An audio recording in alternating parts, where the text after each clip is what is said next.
All right, we've got that weather alert because the cold, it is serious stuff, Chris.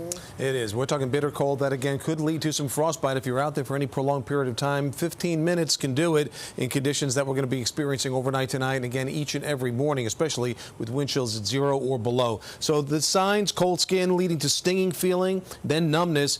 Joint muscle aches or stiffness is not a good sign either, and then skin discoloring, that's a really bad sign, and you want to get yourself into a warm place very quickly in those cases.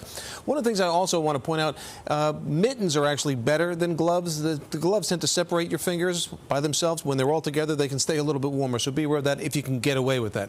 Can't work on your cell phone, though, sorry. 23 in the city, 24 in Farmingdale, 23 Islip, upper teens, low 20s, north and west.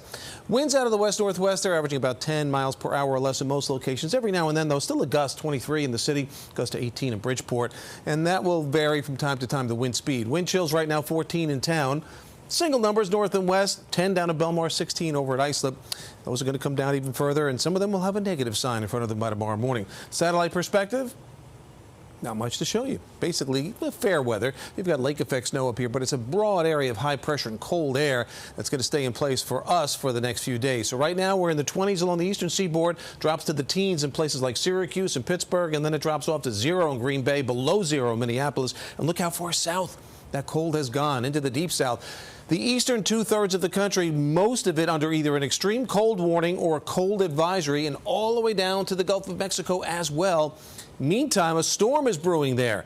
We're talking about snow in places like Houston, New Orleans, into the panhandle of Florida. Snow and ice. Winter storm warnings are in effect for tomorrow into tomorrow night, and then up against the coastal areas of South Carolina and North Carolina as we head towards the overnight hours of Tuesday. Even to northern Florida, right on the fringe, there's a little pink here around Daytona Beach. Whether or not a little ice materializes that far south is a question mark, but that's a very rare thing to see.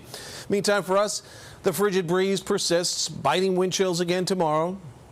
Not a big change on Wednesday. Sunshine still bitter, though. Temperature struggling to get any higher than the 20s. Jet stream to the south for the time being starts to lift and then becomes a little more zonal, west to east for us, and that'll start to ease the bitter cold around here as we get towards the weekend. No big-time January thaw, though, if you're hoping for that. 9 the low in the city tonight, near 0. Some suburbs, wind chills even lower. 20 tomorrow, your high, with sun giving way to increasing clouds. Storm stays offshore tomorrow night, just brings us some clouds. Then bitter cold, 22 Wednesday, 29 Thursday, 32 Friday. We finally cracked the freezing mark over the weekend. 34 Saturday and getting close to the low 40s by Sunday.